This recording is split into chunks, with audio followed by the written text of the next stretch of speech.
Hey, welcome back to the podcast. I'm really excited today because I have got like 4 things I want to get through and the quickest period of time for you because we are really, yet again, still in a massive change according to our planet. I feel really blessed. A lot of my astrology teachers are really bringing things to the forefront about like how long it's been since some of these transits have happened. And one of these transits, and what I mean by transit is in astrology, we look at where the planets are. And the last time that this particular planet I'm going to talk about in just a second was in this placement was in the 1500s. So it's been a long time. Anyways, so let's talk about this. Let's break this down.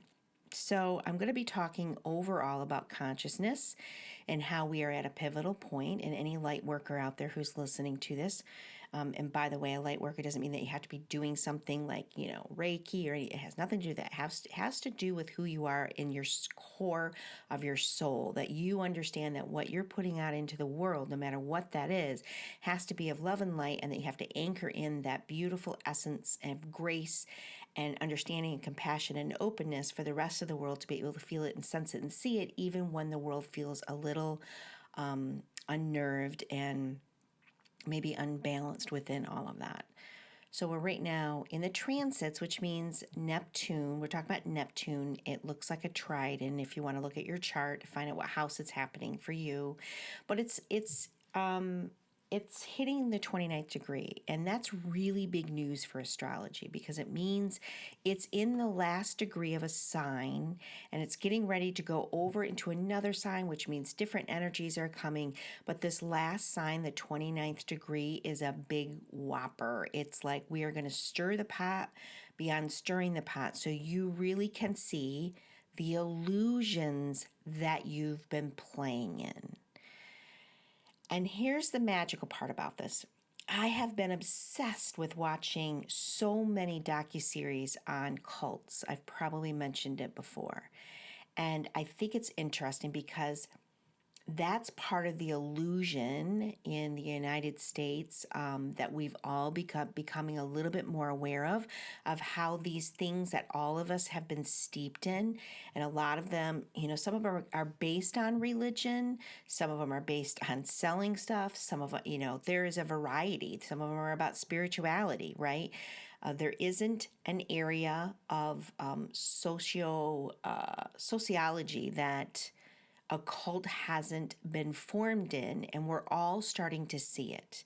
And it's been bubbling up to the surface. But now that we're at the 29th degree of this, because this is this is part of kind of like what a Neptune in Pisces would be saying. Like, check in with your illusions. What are you playing with? You're going to start really seeing more revelations. And for yourself right now, I believe that this transit goes on because I think this goes on until next year, the rest of this. So this will be happening for the rest of this year, and I think through part of next year, that we're going to all start to recognize outside of us and within ourselves, oh my gosh, what's the illusion that I have been playing with for myself? Because that's mind-bending. I had an epiphany yesterday. And I'm going to get to that in a minute, but I think that's the thing that we all have to understand. If you know what house this is coming under, you'll be able to see and sense, because this has been going on for a while. Neptune's been in the sign of Pisces, but the sign of Pisces in everybody's astrology chart is in a different house. So you'll be able to take a look at, like, what is it that I've really broken down for myself? What has the illusion been for myself? And it's a big impact. It's a big double whammy. So I bring that up because sometimes when we're in that 29th degree of any planet globally, it also can be a little stinging because there can be some, you're looking at some stuff that might not feel too comfortable. And when we do that, then people can kind of get into melancholy or depression or really playing in negative emotions. I never say playing in a negative emotion as a bad thing, only if you harbor on it and it becomes a belief system. That's when I would say that, because we've got to feel things to heal things, right? I truly believe that. But I think we've been playing with emotions the wrong way. For God's sakes, I wrote a book on it. About emotions. And now I'm even at the point where a lot of what I wrote in there, I truly still hold on to. that sometimes we just play with negative energies because it's easy to do, because the collective does it, because it doesn't give much effort to it. It's easy to complain to people. It's easy to listen to people complain because you don't have to solve anything. Or if you want to solve something, nobody's going to listen because they're in a negative place anyways. And so there's this whole evolution going on of people truly understanding the impact of what you're feeling on a daily basis, where that energy goes. Emotions are energy. You've heard that over and over, but where does the energy go? And I received kind of like a insight download, whatever you want to call it, about how it is that even Chiron is involved in this. And how I had my own epiphany yesterday, a new layer of epiphanies, because we're always having them.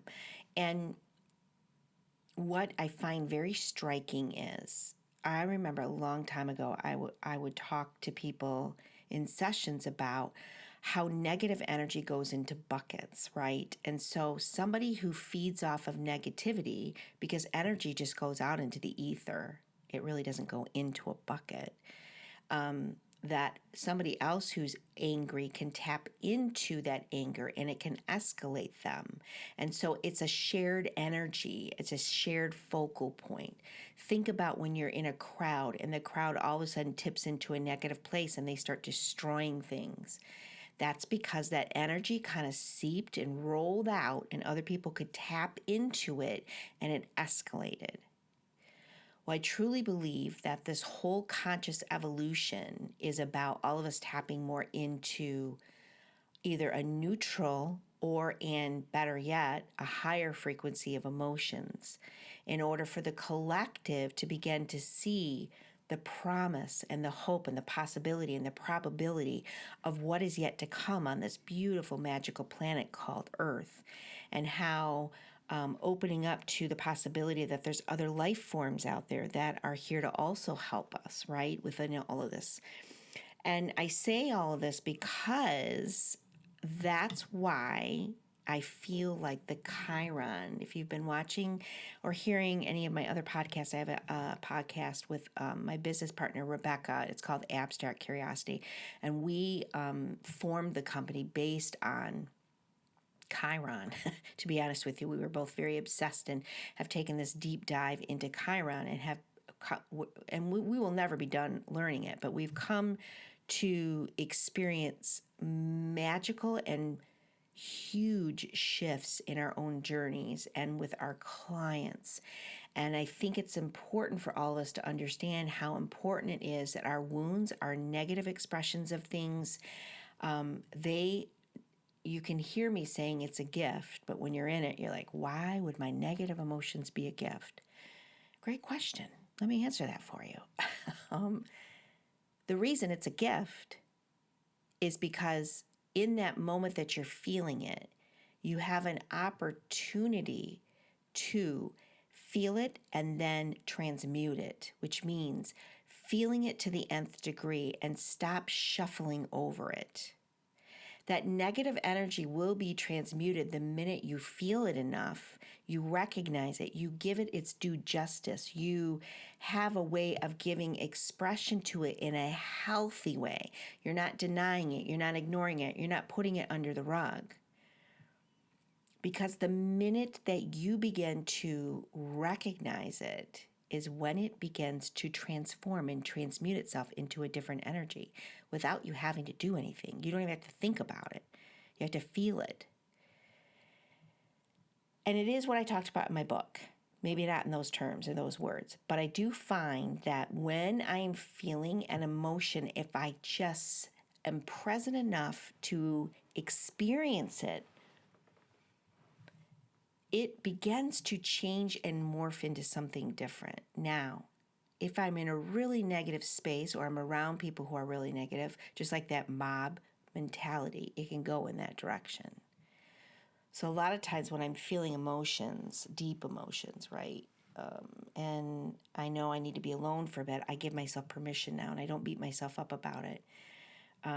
And that really can simply be getting in your car, going into a bathroom, going outside for a walk for 5 minutes, and just letting the feels be there. Cry, scream, kick it out.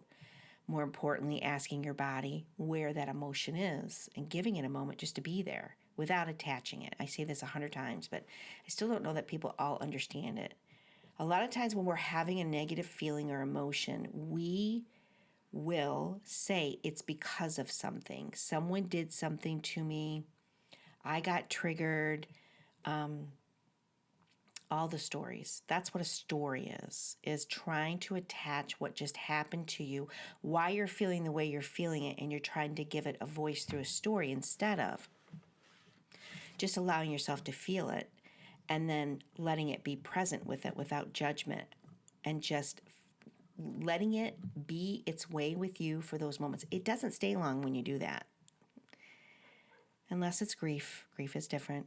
But I think it's poignant to begin to talk about this a little bit more frequently because with Neptune being in the 29th degree, a lot of you are going to start to feel and see even more illusions. And you might be shocked at what you used to believe in or who you used to believe in or who you used to trust or how you came up with some belief system about yourself. And all of a sudden, it's going to drop away. Okay, so here I go now into the Chironic story and my Neptune story and truly the epiphany I had yesterday. So I'm in my 50s and I have been studying human design and astrology for probably an accumulation of 10 years now and human behavior my whole life.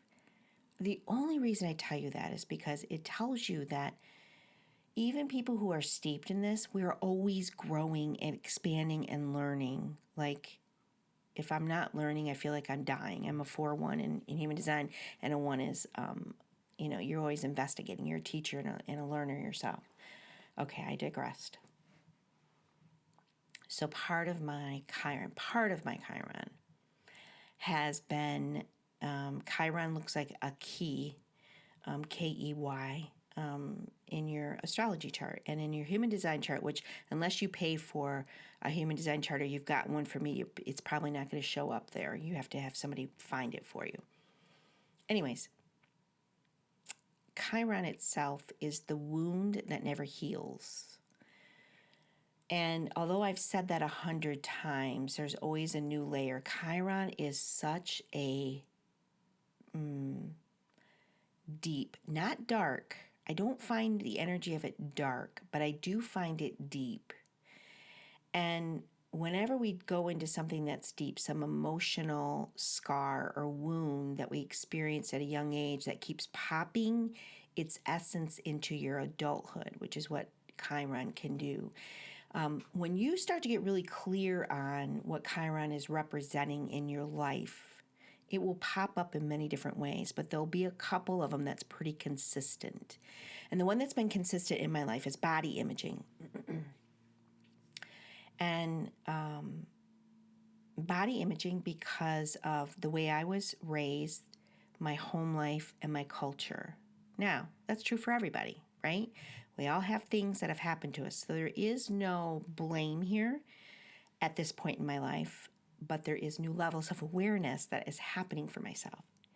So there has been a really long period of time in which I really danced with the concept of if I'm not a size 2, which, by the way, I've never been a size 2, but if I'm not a very small size, how can I be successful? Because I can't be seen if I'm not that size.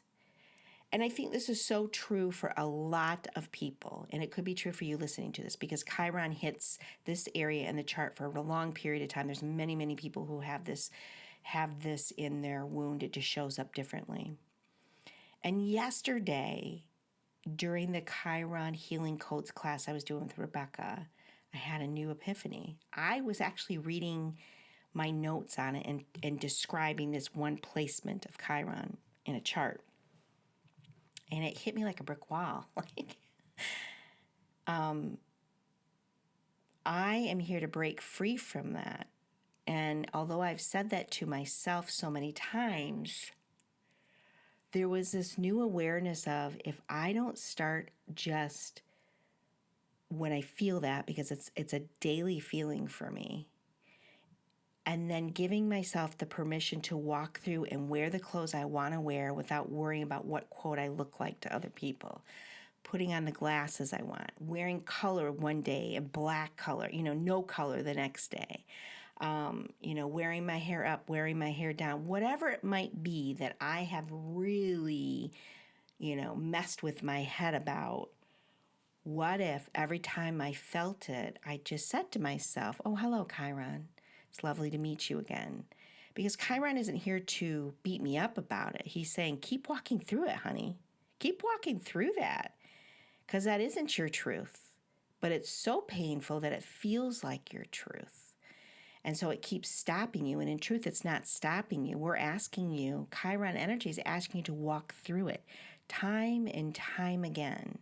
Because every time I walk through it, I have this new sense of I did it, kind of like a congratulatory thing, like, good job, you did it. And in that moment, I feel amazing. I feel lovely. And in that moment, I add to the consciousness the freedom for people to be themselves, for anybody to wear what they want to wear. But more importantly, the energy of I did it. And I'm whole and complete in this moment, and judgment ceases in that moment, and I can hit that joyful feeling after I've walked through that moment. And that becomes available to anyone else. That goes out into the ethers, and that energy is available to anybody else who is wanting to feel their exceptional uniqueness and not be so inundated with trying to get permission from other people to do the things that you really, really want to do. And that's part of my Chiron too. And so a new illusion broke for me. And although this may not sound profound, because usually Chiron things may not sound or seem profound to people because you don't really understand it until you're older. And because Chiron's energy is still fairly new, we didn't realize it was around till 1978. And that's truly when, if you study history at all, that's really when therapy became a big component. It wasn't like just for people who had, schizophrenia or, people who are, in institutions. It became more prominent and more available and more accepted in society. By the 80s, a lot of people were talking about therapy, and Chiron showed up and it said, hey, you got everybody walking on the planet, you got a wound, you got something that you're always gonna have to work through. But we used to stuff it, and we used to say it's not real, or pull yourself up by your bootstraps. You don't need to worry about what you're feeling. You just need to keep moving forward. And with what the energies are right now, they're so potent for a conscious leveling up, an elevated state of consciousness where people really start to feel safe in their own skin is available. And some of it's going to be available through this Neptune at 29 degrees. And a lot of it's going to be available if you really start to study that Chironic energy for yourself, or have support through it.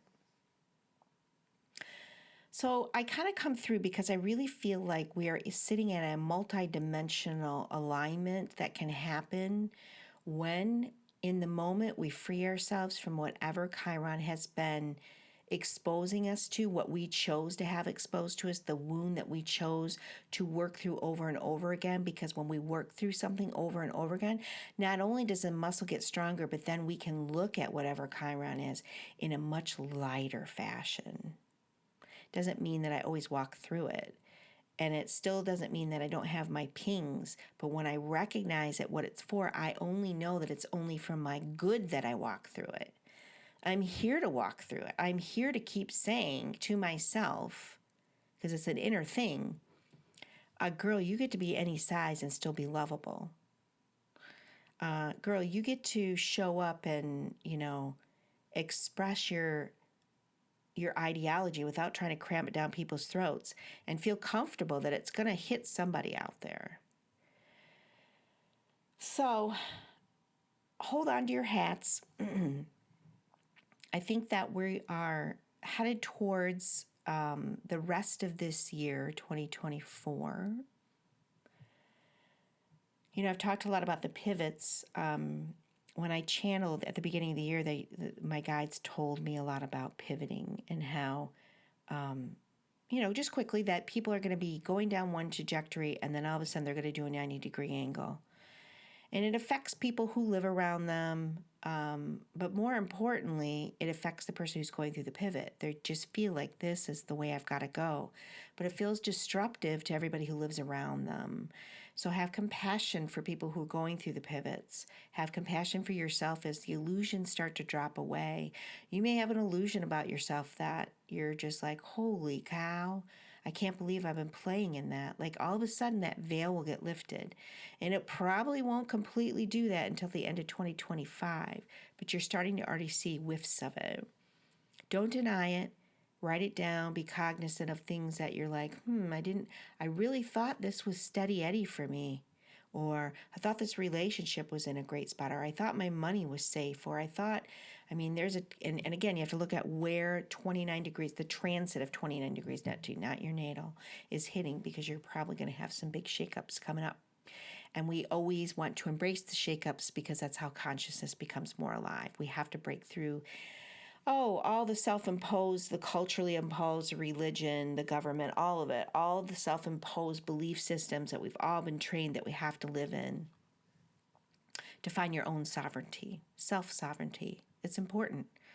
And it's how we get to go into this new earth with more love and generosity and healing, and think of the planet with no pollution and the rivers clear and clean and more wildlife than we've ever had before, species coming back to life, and everyone having what their basic needs are will be met with no challenge or no agenda attached to it, where abuse, where the darkness of people's souls have a place to go and to be healed and not chastised or told they were wrong.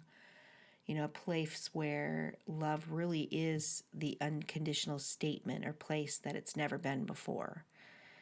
We've got a lot of growth and possibilities available to us as we march through a lot of confusion and separation, but the separation's happening so that we can actually come back together with a more solid and firm foundation.